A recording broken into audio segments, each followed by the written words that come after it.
네, 엄마, 안녕. 지난 시간에 프롤로그 했고요. 이번에는 첫 번째 만남, 2년의 장, 시작할게요.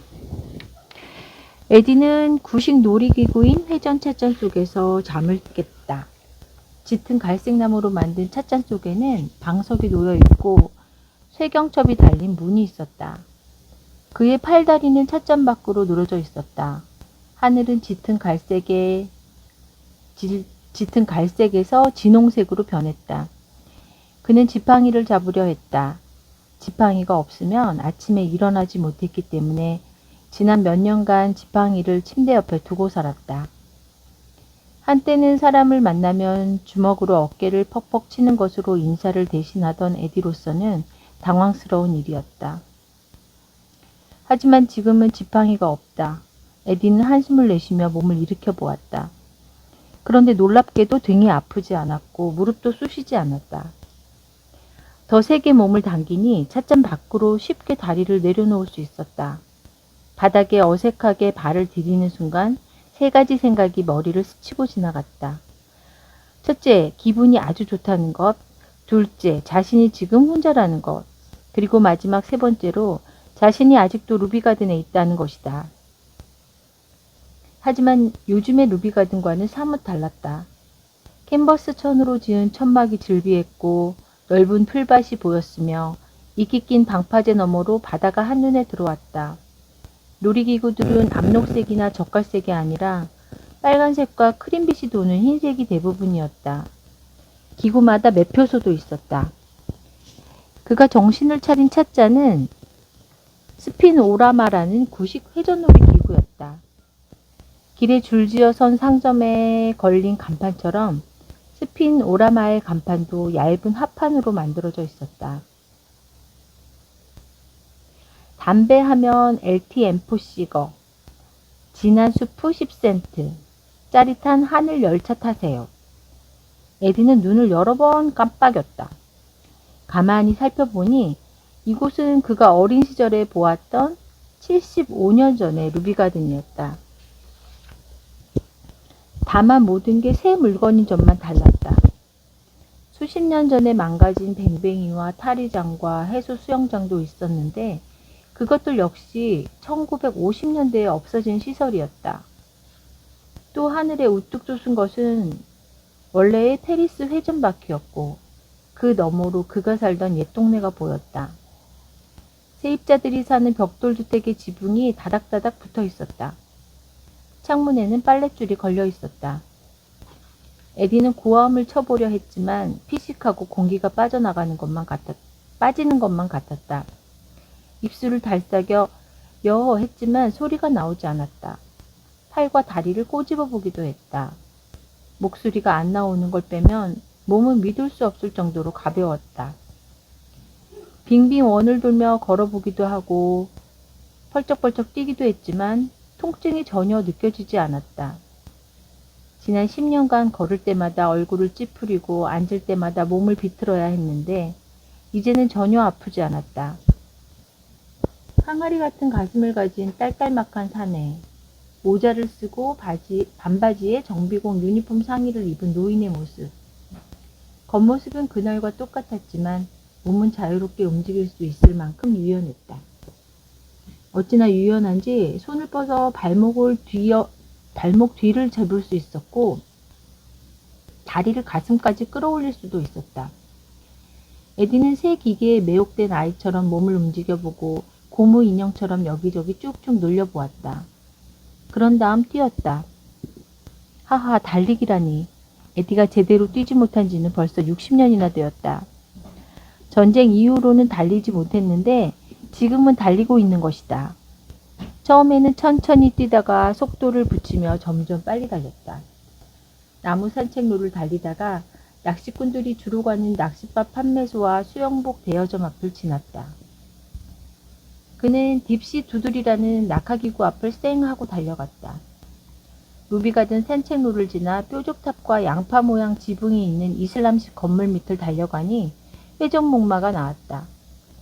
회전 목마장에는 목마와 거울, 반짝반짝 빛나는 오르간이 있었다. 1시간 전만 해도 그는 정비실에서 회전목마 기구에 녹을 닦아내고 있었건만 그는 오락장 거리 한가운데를 지나 달려가다가 팔짝 뛰고 또 달려가다가 팔짝 뛰었다. 마치 전속력으로 달리다가 하늘로 날아오를 수 있다고 믿는 아이 같았다. 보는 사람이 있었다면 얼마나 이상하게 생각했을까. 머리가 허연 정비실 직원이 혼자서 하늘을 나는 흉내를 내고 있다니. 하지만 아무리 나이가 들어도 누구나 가슴 한구석에는 신나게 달리던 아이였던 시절을 간직하고 있으리라. 바로 그때 어디선가 쇳소리가 나는 듯 했다.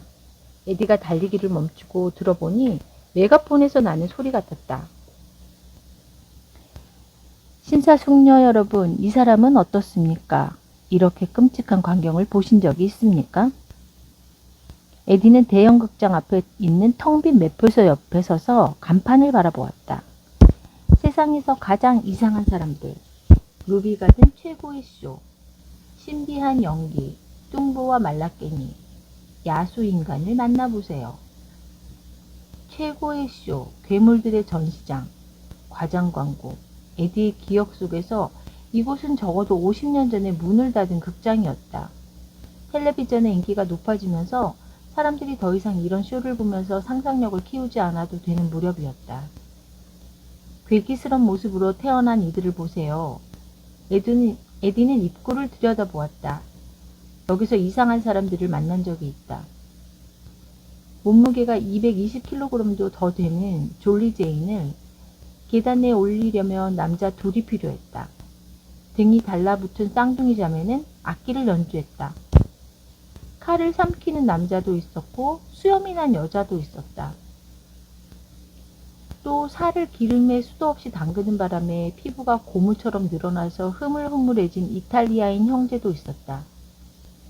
어릴 적 에디는 이런 쇼에 나오는 사람들이 불쌍했다. 그들은 진열장이나 무대 위에 앉아 있어야 했고 때로는 창살 뒤에 갇혀 있기도 했다. 그러면 구경꾼들이 지나가면서 심술궂은 눈초리로 쳐다보고 손가락질을 했다. 호객꾼들은 그들이 괴기스럽다고 과장하며 떠들어댔다. 지금 에디의 귀에 들리는 소리도 호객꾼의 목소리였다. 이 사람은 뒤틀린 운명 탓에 이런 끔찍한 모양이 되었습니다. 우리는 여러분의 눈요기를 위해 아주 머나먼 곳에서 그들을 데려왔습니다. 에디가 어두운 복도로 들어가니 호객꾼의 목소리가 점점 커졌다. 이 가여운 영혼은 자연의 가혹함을 인내하며 살았고 무대 다른 편에서 나는 소리였다. 여러분은 바로 여기 세상에서 가장 이상한 사람들에서만 그들을 가까이에서 에디가 커튼을 확 젖혔다. 아주 요상한 사람들을 실컷 눈요기 하시길. 호객꾼의 목소리가 잦아들었다. 에디는 이 사실을 믿을 수 없어 뒤로 물러섰다. 무대 위에 놓인 의자에 중년의 남자가 홀로 앉아 있었다. 어깨가 구부정하게 굽은 산에는 우통을 벗고 있었다. 배는 허리띠 위로 늘어졌고 머리는 바싹 깎았다. 입술은 얇고 얼굴은 길쭉했다. 눈에 띄는 점이 없었다면 에디는 그를 그냥 잊어버렸을 것이다. 그의 몸은 온통 파란색이었다. 어서 오게 에드워드, 자네를 기다렸네. 사내가 말했다. 겁내지 말게. 파란 사내는 천천히 일어나며 속삭였다. 어떻게 이렇게 위안을 주는 목소리를 내는 걸까? 에디는 그를 빤히 쳐다보았지만 아무리 생각해도 모르는 사람이었다. 한데 왜 지금 그를 만나고 있을까? 몸이 가볍지 않나? 아마 아이 때의 뭔가 같을 걸세. 에디가 고개를 끄덕였다. 자네가 아이였을 때 날 알았기 때문이지. 어릴 때와 똑같은 감정을 느끼며 시작하는 걸세. 시작하다니 뭘? 에디는 속으로 중얼댔다. 파란 사내는 고개를 들었다. 피부색은 거뭇거뭇한 포도처럼 볼썽사나웠고 손은 주름투성이었다. 그가 밖으로 나가자 에디는 따라 나섰다. 선창가는 텅 비어 있었고 해변에도 사람은 없었다. 온 세상이 텅 비었나? 얘기 좀 해주게. 파란 사내가 말했다. 그는 멀리 보이는 롤러코스터를 가리켰다. 1920년대에 만들어진 하늘열차였다. 하늘열차는 쉽사리 탈선하곤 했다. 하늘열차지. 저게 아직도 세상에서 가장 빠른 놀이기구인가? 사내가 물었다. 에디는 오래전에 자취를 감춘 구식 놀이기구를 올려다보고는 고개를 저었다. 아, 그럴 줄 알았다니까. 여기선 아무것도 변하지 않아. 구름 위에서 내려다보면 보이는 것들이 없을 거야. 여기라고? 에디는 생각했다. 파란 사내는 그 말을 듣기라도 한 것처럼 씩 웃었다. 그가 어깨를 건드리자 에디는 전에 느껴보지 못한 따스함을 느꼈다. 난 어떻게 죽었을까? 사고였어. 파란 사내가 대답했다. 죽은 지 얼마나 됐을까? 1분, 1시간, 1000년. 어디 와 있지? 파란 사내는 입술을 빨더니 되물었다. 어디에 와 있냐고? 그가 몸을 돌리며 양팔을 들었다. 갑자기 옛 루비 가든에 있는 놀이기구들이 살아나기 시작했다. 페리스 회전바퀴가 돌아가고 범퍼카들이 서로 부딪혔다. 하늘열차는 위로 올라가고 회전 목마의 목마들이 신나는 오르간 소리에 맞춰 아래 위로 움직였다. 그들 앞에는 바다가 펼쳐져 있었다. 그리고 하늘은 레몬 빛깔이었다. 어디인 것 같아? 여기는 천국이야. 파란 사내가 대답했다. 아니야. 에디는 고개를 마구 저었다. 아니야. 파란 사내는 즐거운 듯 미소를 지었다. 아니라고? 천국일 리 없다고? 왜지? 여기가 자네가 자라던 곳이라서? 파란 사내가 물었다. 그래. 에디가 입술을 달싹이며 대꾸하자 파란 사내가 고개를 끄덕이며 말했다. 아, 그래. 사람들은 자기가 태어난 곳을 얕잡아 보기 마련이지. 하지만 천국은 생각지도 않은 구석에서 찾아낼 수 있는 법이네. 천국에는 여러 단계가 있지. 이곳이 내게는 둘째 단계이고 자네에게는 첫 번째 단계야. 파란 사내는 에디를 데리고 공원을 돌았다. 담배가게를 지나고 소시지 노점을 지나자 어수룩한 사람들이 동전푼을 뜯기는 도박장이 나왔다. 천국이라고? 에디는 생각했다. 말도 안 돼. 그는 어른이 된 이후 줄곧 루비가든에서 벗어나려고 애쓰며 살았다. 그곳은 놀이공원일 뿐이었다. 비명을 지르다가 몸이 홀딱 젖고 돈을 내고 큐피 인형은 갓난아기 모양의 날개 달린 요정 인형. 큐피 인형이나 사는 그곳은 에디가 생각하는 천국과는 거리가 멀었다.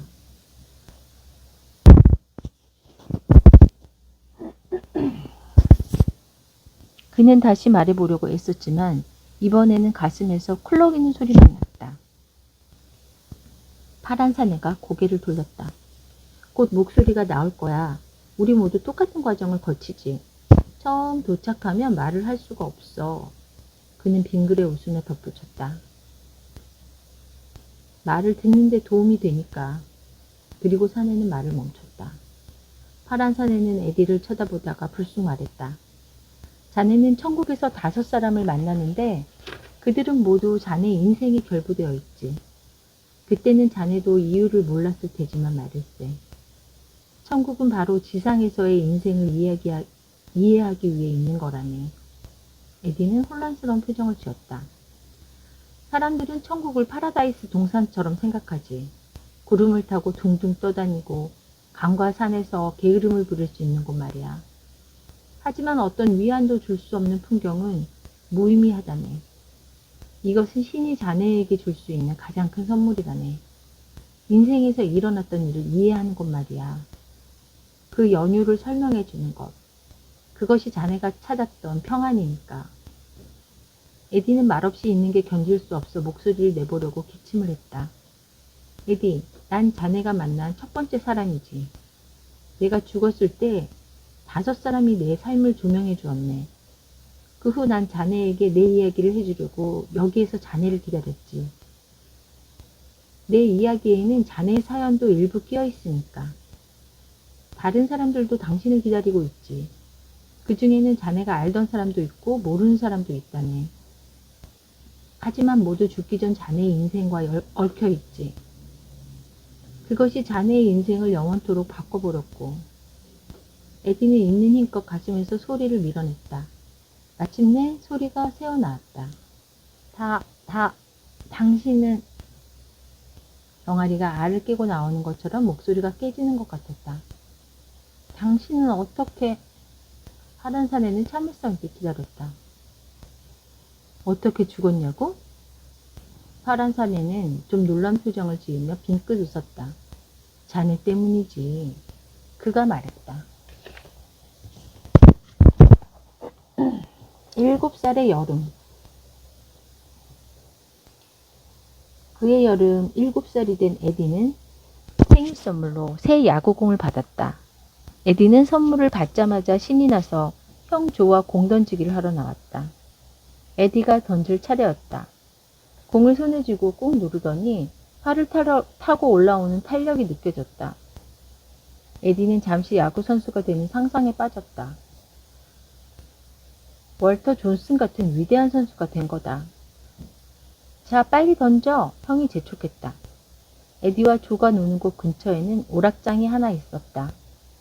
공을 던져 초록병 3개를 넘어뜨리면 빨대를 꽂은 코코넛을 주는 곳이었다.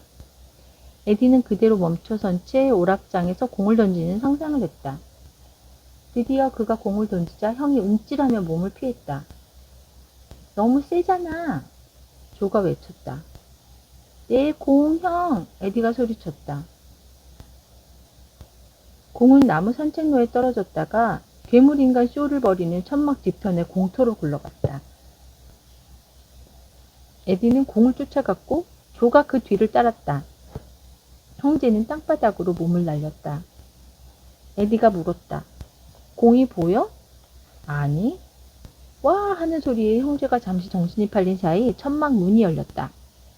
에디와 조가 고개를 들어보니 뚱뚱한 여자와 우통벗은 남자가 천막에서 나오는 중이었다. 남자의 몸에는 빨간 털이 숭숭 나 있었다. 이상한 사람들이 나오는 쇼의 출연자들이었다. 아이들은 일순간 얼어붙었다. 꼬마들이 여기서 뭘 하시나? 사고 치려고 궁리 중이신가? 털이 난 사내가 씩 웃으며 물었다. 그와 눈이 마주친 조는 입술을 파르르 떨다가 마침내 울음을 터뜨렸다. 그러더니 얼른 일어나 팔을 휘저으며 달아났다. 에디도 일어났지만 도망칠 순 없었다. 긴 의자 밑에 야구공이 있었던 것이다. 에디는 우통벗은 사내를 쳐다보고 천천히 공 있는 곳으로 걸어갔다. 내 공이에요. 에디는 공을 주워서 형을 따라 뛰어갔다. 이봐, 난 당신을 죽이지 않았소. 알겠소? 당신을 알지도 못한단 말이오. 에디가 말하자 파란 사내는 자신에게 찾아온 손님을 편안히 해주려는 듯 벤치에 앉아 미소를 지었다. 잠시 후 파란 사내가 말문을 열기 시작했다. 내 본명부터 말하지. 난 요제프 코발칩이라는 이름으로 세례를 받았어. 폴란드의 작은 마을에 사는 재봉사의 아들이었지. 우리 가족은 내가 아직 어릴 때인 1894년에 미국으로 왔다네. 어머니는 배의 난간에서 날 품에 꼭 안고 있었지. 신세계의 바람 속에서 날 부드럽게 흔들어 주었다네. 그게 아주 어린 시절의 기억이지. 이민자들이 대개 그랬듯이 우리도 돈이 없었어. 우리 가족은 삼촌네 부엌에서 매트리스를 깔고 잤지. 아버지는 스웨터 공장에 취직해서 코트 단추를 달았어. 내가 10살이 되자 아버지는 날 학교에 보내지 않고 공장으로 데려갔지. 파란 사내는 잠깐 생각에 잠기더니 다시 말을 이었다. 난 원래부터 안절부절 못하는 아이였어.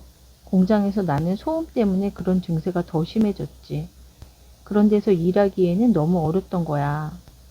욕설과 불평불만을 입에 달고 사는 어른들 틈에 끼어서 지내야 했으니 힘들 수밖에 없었지. 반장이 가까이 올 때마다 아버지는 고개를 숙여라, 반장 눈에 띄지 마 라고 말했어. 그런데 한 번은 몸을 비틀다가 단추주머니를 바닥에 쏟고 말았어. 반장이 쓸모없는 놈이라고 버럭 소리를 지르더군. 아무짝에도 쓸모없으니 나가라고. 지금도 그 광경이 눈에 서네. 아버지가 거지처럼 반장한테 애원을 했고 반장은 코웃음을 치면서 손등으로 코를 쓱 닦았어. 뱃속이 뒤틀리는 느낌이 드는 바로 그 순간 다리 위로 뭔가가 흘러내리고 있었어. 내려다봤지? 반장이 오줌 싼 바지를 가리키며 웃어댔고 다른 사람들도 웃음을 터뜨렸어. 그 후 아버진 나한테 말을 걸지 않았어. 나 때문에 창피를 당했다고 생각했지. 아버지 세계에서는 그랬을 거야. 하지만 아버지가 아들을 망칠 수도 있는 법이고 나도 어떤 면에서는 그 일로 망가진 셈이지. 난 예민한 아이였는데 자라면서 더 예민한 청년이 되었어. 그 중에서도 최악은 아직도 밤에 실례를 하는 거였어. 아침이면 젖은 이불보를 아무도 몰래 욕조에 담갔지. 어느 날 아침 고개를 드니 아버지가 서 있더군.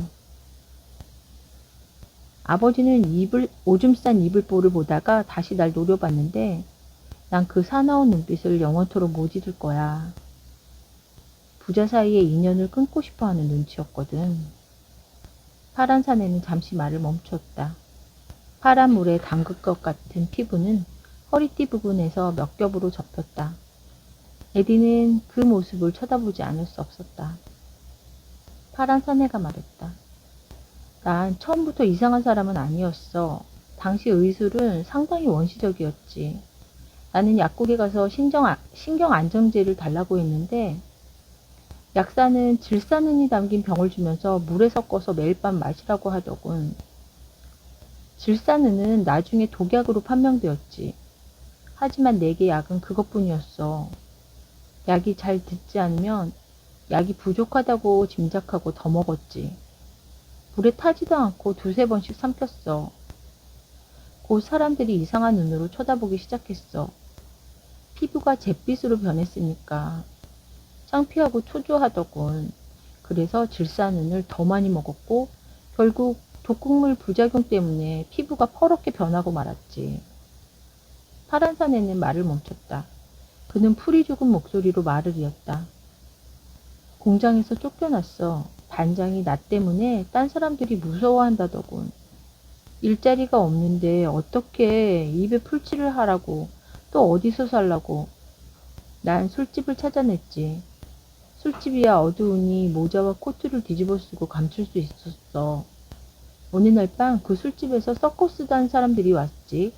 그들은 시가를 피우면서 왁자하게 웃고 떠들었는데 그들 중 최고가 작고 한쪽 다리가 나무 다리인 사람이 계속 날 쳐다봤는데 결국 나한테 다가오더군. 나는 그날 밤 늦게 서커스단에 합류했어. 눈요깃감 인생이 시작된 거지. 에디는 파란 사내의 얼굴에 체념의 빛이 떠오르는 걸 보았다. 가끔 쇼의 출연자들을 어떻게 구해오는지 궁금했던 적이 있었다. 에디는 그들이 저마다 슬픈 사연을 지니고 있다는 생각이 들었다. 서커스단에서는 이름을 여러 개 지어줬지. 북극에서 온 파란 사내, 알제리에서 온 파란 사내, 뉴질랜드에서 온 파란 사내. 물론 그런 곳들에는 가본 적이 없었지만 광고판에는 이국적으로 쓰는 게 그럴듯했으니까. 쇼는 간단했어. 사람들이 지나갈 때 우통을 벗고 무대에 앉아 있으면 호객꾼이 내가 얼마나 불쌍한 사람인지 떠들어댔지. 그러면 동전 몇 푼을 얻을 수 있었어. 지배인은 자기가 데리고 있는 출연자 중에 내가 왕괴물이라고 하더군. 슬픈 이야기 같지만 난 그런 사실이 자랑스러웠어. 버림받은 사람들에게는 남이 던지는 돌조차 관심으로 여겨지는 법이니까. 어느 겨울날 난 이곳 루비가든에 오게 되었어. 호기심 많은 사람들이라는 쇼에 출연했지. 복잡한 서커스 마차를 타고 유랑하지 않고 한 곳에 머무른다는 게 좋았어. 여기가 내 집이 되었지. 난 소세지 가게 위층 방에 살았다네. 밤이면 다른 쇼의 출연자들이랑 카드판을 벌였지. 양철공들도 끼었고 가끔 자네 아버지도 판에 끼었지. 이른 아침에는 해변을 산책할 수도 있었어. 긴 셔츠를 입고 머리에 타올을 늘어뜨리면 사람들이 무서워하지 않았지. 별것 아닌 일인데 뭘 그러겠냐고 하지만 내게 맛보지 못한 자유였지. 그는 입을 다물고 에디를 쳐다봤다. 그리고 말했다. 알겠나? 왜 우리가 여기 있는지? 여긴 자네의 천국이 아니야. 나의 천국이지.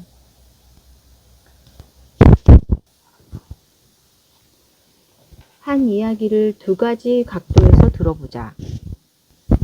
1920년대 후반 7월에 비 내리는 일요일 아침, 에디는 친구들과 작년에 생일 선물로 받은 야구공으로 공놀이를 하며 놀고 있었다. 한 친구가 던진 공이 에디의 머리 위를 지나 길가로 날아갔다. 누런 바지를 입고 니트 모자를 쓴 에디는 공을 쫓느라 자동차가 오는 것도 모르고 길 가운데로 뛰어들었다.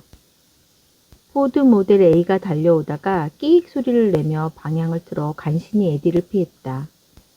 에디는 움찔했지만 한번 숨을 내쉬고는 공을 집어서 친구들에게 달려갔다. 공놀이는 곧 끝났다. 아이들은 다시 근처의 아케이드로 몰려갔다. 동전을 넣으면 집게로 장난감을 집어 올릴 수 있는 게임을 하기 위해서였다. 이제 같은 이야기를 다른 각도에서 살펴보자. 어떤 남자가 포드 모델 A를 몰고 있었다. 운전 연습을 하려고 친구에게 빌린 차였다. 아침부터 비가 내려 길이 꽤 미끄러웠다. 갑자기 야구공이 길 앞으로 굴러오더니 한 꼬마가 공을 집으러 달려들었다. 운전자는 급브레이크를 밟고 운전대를 휙 돌렸다. 차가 미끄러지면서 타이어가 끼익 소리를 냈다. 잠시 후 남자가 정신을 차리고 보니 차는 계속 굴러가고 있었다. 뒷거울로 보니 아이는 사라졌다.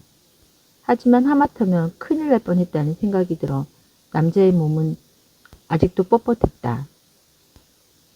아드레날린이 솟구쳐 심장은 방망이질하고 있었다. 남자는 원래 심장이 강한 편도 아니어서 이런 일을 겪자 힘이 쭉 빠지는 것 같았다. 현기증이 일어나 순간적으로 고개를 숙였다. 그 바람에 이번에는 다른 차와 충돌할 뻔했다. 상대 운전자는 급하게 브레이크 페달을 밟았다. 차는 큰 길에서 쭉 미끄러지다 골목길로 접어들었다.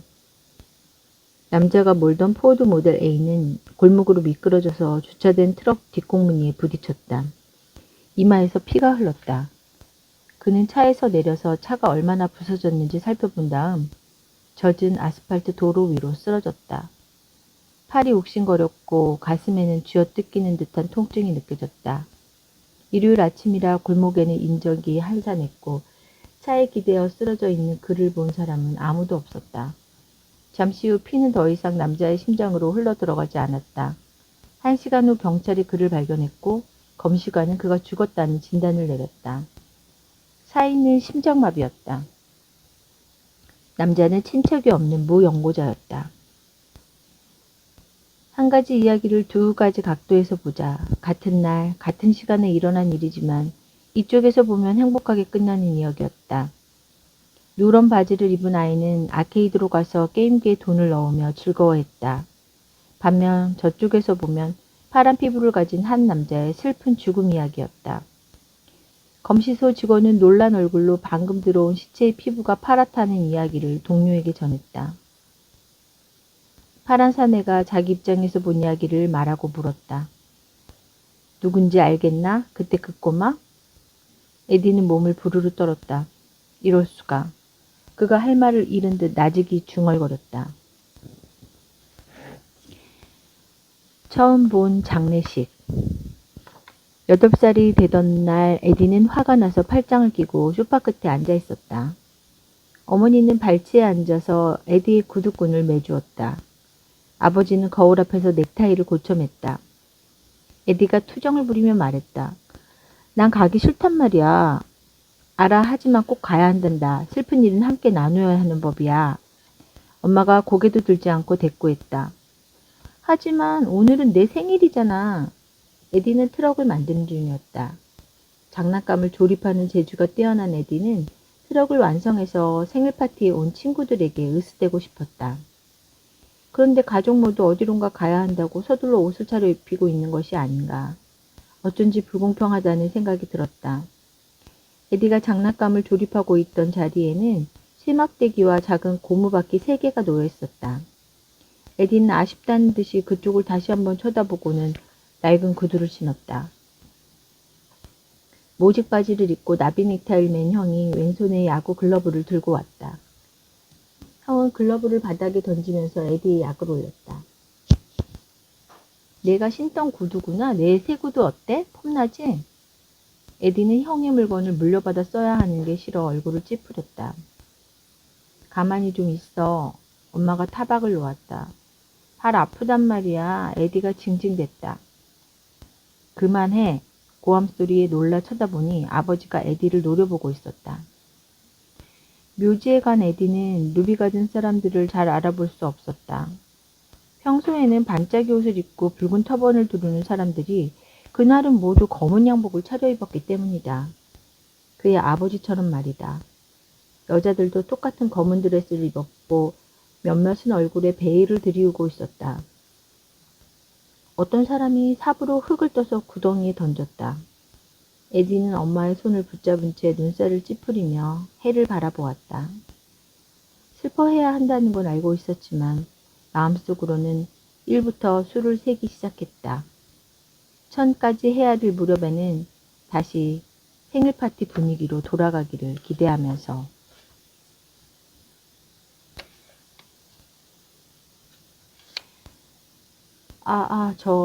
난 몰랐소. 내 말을 믿어줘요. 오, 하느님, 정말 몰랐소. 에디가 애원조로 말하자 파란 사내는 고개를 끄덕였다. 몰랐을 거야. 너무 어렸으니까. 에디는 뒤로 물러섰다. 그는 싸움이라도 할 사람처럼 등을 꼿꼿이 세웠다. 하지만 지금이라도 죗값을 치르겠소. 죗값? 내 죄를 보상해야지요. 그래서 내가 여기 와 있는 거로군. 심판을 받으려고. 파란 사내는 빙그레 웃었다. 아니야, 에디. 자네는 뭔가 배우기 위해 이곳에 온 거야. 나뿐만 아니라 자네가 여기서 만나는 사람들은 모두 자네에게 한 가지씩 가르쳐 줄 걸세. 에디는 믿지 못하겠다는 듯 아직도 주먹을 꽉 쥐고 있었다. 그가 다시 물었다. 뭘 말이오? 우연한 행위란 없다는 것. 우리 모두 연결되어 있다는 것. 바람과 산들바람을 떼어놓을 수 없듯이 한 사람의 인생을 다른 사람의 인생에서 떼어놓을 수 없다는 것을 배우게 될 걸세. 에디는 고개를 저으며 대꾸했다. 우린 공을 던지고 있었소. 내 어리석음 때문에 나는 길에 뛰어들었고 나 때문에 당신은 죽었소. 왜 당신이 죽어야 했단 말이오? 이건 공평치 않소. 파란 사내는 손을 내밀며 말했다. 삶과 죽음에는 공평함이 없다네. 만약 공평하다면 착한 사람이 젊어서 죽는 일은 없겠지. 그가 손바닥을 위로 올리자 갑자기 그들은 무덤 앞에 서 있었다. 앞에는 조문객들이 있고 목사가 무덤 옆에서 성경을 읽고 있었다. 에디는 사람들의 얼굴을 볼 수 없었다. 다만 모자를 쓴 뒤통수 그리고 드레스와 정장 상의를 걸친 뒷모습만 볼 수 있었다. 파란 사내가 말했다. 내 장례식이지. 조문객들을 보게. 나를 알지 못하는 사람들도 참석했어. 왜일까? 궁금했을까? 왜 사람들은 남이 죽으면 모이는 걸까? 왜 그래야 한다고 생각할까? 모든 삶이 서로 엮여 있다는 걸 영혼이 깊이 느끼고 있기 때문이지. 죽음은 그저 어떤 사람을 데려가는 게 아니라 다른 사람 옆으로 슬쩍 비켜간다는 걸 알기 때문이야.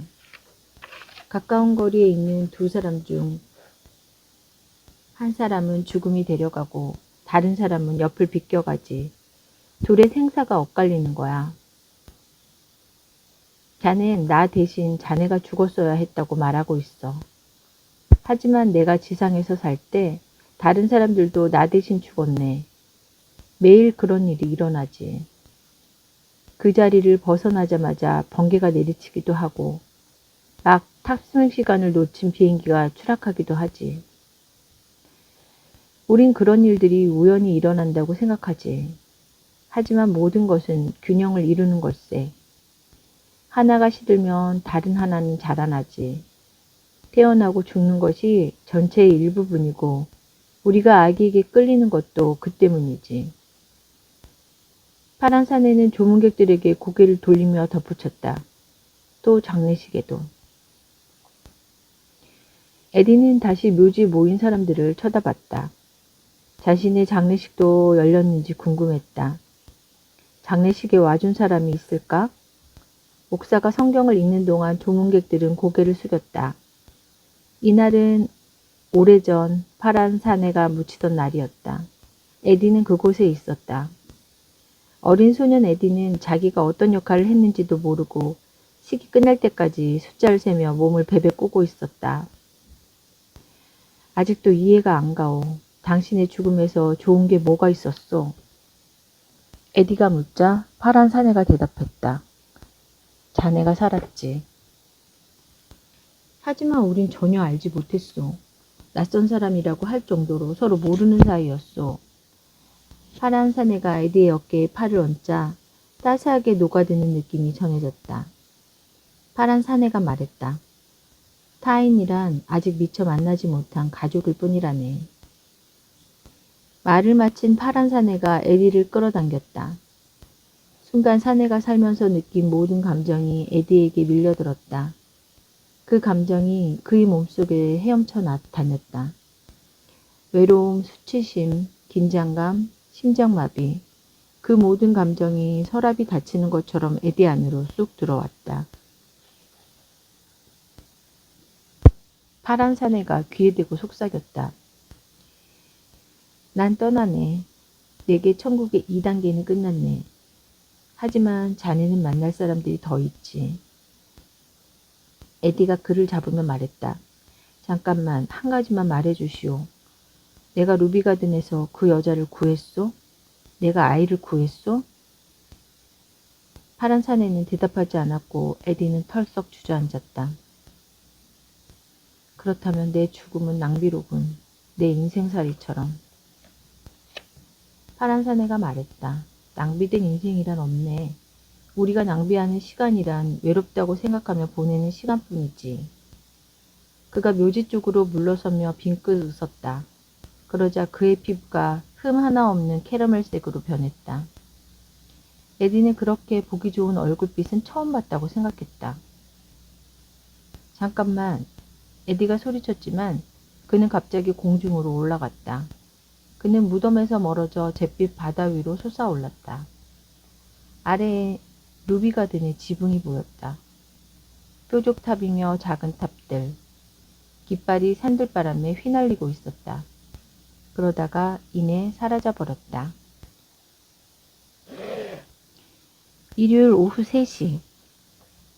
루비가든 부서진 프레디 나카 더미 주위에 사람들이 말없이 서 있었다. 늙은 부인네들은 손으로 목을 매만졌고 어머니들은 아이들을 감싸 안았다. 민소매 셔츠를 입은 몸집이 큰 사내들 몇 명이 앞쪽으로 나왔다. 손을 쓸 기세였지만 일단 현장을 보자 그들 역시 어쩌지 못하고 물끄러미 바라보기만 했다. 떼약볕이 내리쬐고 그들은 줄어들었다. 사람들은 경례라도 하듯 손을 이마에 대고 해를 가렸다. 얼마나 많이 다쳤나요? 죽었나요? 구경꾼들이 소곤댔다. 뒤쪽에서 도민게지가 헐레벌떡 달려왔다. 그의 셔츠는 땀으로 흠뻑 젖어 있었다. 그는 얼굴이 벌개진 채 끔찍한 사고 현장을 바라보았다. 아, 안 돼요. 에디, 안 돼요. 그가 머리를 움켜쥐며 탄식하는 사이 안전요원들이 도착했다. 그들은 사람들을 뒤로 물러나게 하고 손을 써보려 했다. 하지만 그들 역시 어쩌지 못하고 구급차가 오기만을 기다렸다. 공원에 모인 사람들은 너무나 놀란 나머지 똑바로 쳐다보지 못했고 겁에 질려서 그 자리를 떠나지도 못했다. 공원의 스피커에선 축제 분위기를 알리는 노래가 흘러나왔지만 죽음이 그들의 발치에 있었다. 이보다 더 끔찍할 수 있을까? 사이렌이 울렸다. 제복 차림의 남자들이 도착했다. 그들은 사고 현장 부근에 노란 테이프를 둘렀다. 공원의 상점은 문을 닫았고 놀이기구는 운행을 멈췄다. 해변에는 나쁜 일이 생겼다는 소문이 퍼졌고 해질녘이 되자 루비가든은 텅 비었다. 생일날의 춤. 문이 닫혀 있는데도 음식 냄새가 침실까지 올라왔다. 어머니가 피망과 붉은 양파를 곁들여 비프 스테이크를 굽는 냄새였다. 에디는 언제나 톡 쏘는 이 냄새가 좋았다. 에디, 어디 있니? 모두 모였단다. 어머니가 부엌에서 소리쳤다. 에디는 서둘러 침대에서 내려와 만화책을 치웠다. 오늘은 에디의 17번째 생일이었다. 만화책을 볼 나이는 아니지만 에디는 아직도 만화가 좋았다. 영웅들이 악당과 싸우고 세상을 구해낸다는 줄거리가 늘 마음에 들었다. 에디는 몇 달 전 루마니아에서 미국으로 온 사촌들에게 만화책을 선물해 주었다. 에디의 가족은 부두로 마중을 나갔고 친척들은 에디와 조가 쓰던 방에 묵었다. 사촌들은 영어를 못했지만 만화책은 좋아했다. 어쨌든 그 덕분에 에디는 만화책을 계속 볼 수 있었다. 생일을 맞은 주인공이 오네. 에디가 들어가자 어머니가 말했다. 에디는 옷깃에 단추가 달린 흰 셔츠를 입고 목에는 파란 타이를 메고 나타났다. 그가 인사를 하자 파티에 참석한 사람들과 가족, 친척, 로비가든 직원들이 맥주잔을 들어 건배를 했다. 아버지는 구석에서 카드판을 버려놓고 시거를 피웠다. 그때 형 조가 소리쳤다. 엄마, 무슨 일이 있었는지 아세요? 에디가 어젯밤에 여자를 만났대요. 에디는 피가 거꾸로 도는 것 같았다. 그 여자애랑 결혼할 거래요. 입 다물지 못해? 에디가 형에게 쏘아붙였지만 조는 못 들은 척했다. 눈을 희번떡거리며 방에 들어와서는 형, 나 결혼할 여자 만났어 라고 말하더라고요. 에디가 다시 소리쳤다. 입 다물랬잖아. 여자의 이름이 뭐니, 에디? 누군가 물었다. 교회 다니는 애니? 에디는 형에게 가서 팔을 내질렀다. 에디! 입 닥치랬잖아. 그 여자애랑 춤도 퍽! 닥쳐! 에디, 그만해라! 사촌들도 싸움이 벌어진 걸 알아채고 고개를 들었다. 조와 에디는 계속 옥신각신하더니 마침내 주먹까지 휘두를 태세였다. 결국 에디의 아버지가 시거를 비벼 끄며 소리를 질렀다. 둘 다 얻어 터지기 전에 그만두지 못해? 형제는 식은대며 서로를 놀아보았다. 나이든 친척들은 빙그레 웃었고 숙모가 나직히 한마디 했다. 에디가 그 아가씨를 진짜 좋아하는구나. 생일 파티는 끝났고 손님들은 모두 집으로 돌아갔다. 어머니가 라디오를 켜자 유럽에서 벌어지고 있는 전쟁 소식이 흘러나왔다. 아버지는 혀를 차면서 상황이 악화되면 목재와 구리선을 구하기 어려울 거라고 말했다. 놀이기구 보수도 하지 못하게 될 거라는 이야기도 덧붙였다. 어머니가 조용히 말을 받았다. 생일에는 안 어울리는 나쁜 소식이네요. 어머니는 음악이 나오는 채널을 찾아 다이얼을 돌렸다. 오케스트라가 스윙 음악을 연주하고 있었다. 어머니는 미소 지으며 콧노래로 멜로디를 따라했다. 그러더니 에디에게로 다가섰다. 에디는 의자에 기대 앉아 마지막 남은 케이크를 꾹꾹 찌르고 있었다. 어머니가 앞치마를 벗어서 의자 위에 걸쳤다. 에디는 조마조마한 마음이 되었다. 마침내 어머니가 에디의 손을 잡아 일으키며 말했다. 새 친구랑 어떻게 춤을 췄는지 엄마한테 보여줄 수 있니? 에이, 엄마. 해보렴 어서. 에디가 처형식에 가는 사람처럼 일어나자 조가 희죽희죽 웃었다. 하지만 어머니가 계속 콧노래를 부르며 앞뒤로 스텝을 밟자 에디도 함께 춤을 추기 시작했다. 랄랄라 당신과 함께 있으면 랄랄라 별도 달도 랄랄라 6월에 어머니와 아들은 거실을 누볐고 마침내 에디는 마음을 풀고 활짝 웃기 시작했다. 벌써 키가 어머니보다 한 뼘을 더 컸지만 어머니는 아들을 자연스럽게 리드했다. 어머니가 속삭였다. 그래 그 여자애가 마음에 드니? 에디가 스텝을 놓쳤다. 괜찮아. 네가 좋아하니까 엄마도 행복하구나. 두 사람은 계속 테이블 주위를 돌았고 어머니는 이제 큰아들 조의 손을 잡아당겼다. 이제 둘이 추렴.